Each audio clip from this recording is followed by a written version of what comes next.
ایبزالو کا کیا مطلب ہے؟ آئیے سیکھتے ہیں آج کی اس چھوٹی سی ویڈیو میں۔ ایبزالو مینز بری کرنا، چھوڑنا، رہا کرنا، بخشنا یا بے گناہ قرار دینا۔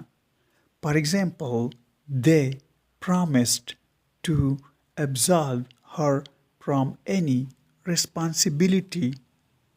اس کا مطلب ہے انہوں نے اسے کسی بھی ذمہ داری سے بری کرنے کا وعدہ کیا۔ The judge decided to absolve him of all charges. اس کا مطلب ہے جج نے اسے تمام الزامات سے بری کرنے کا فیصلہ کیا۔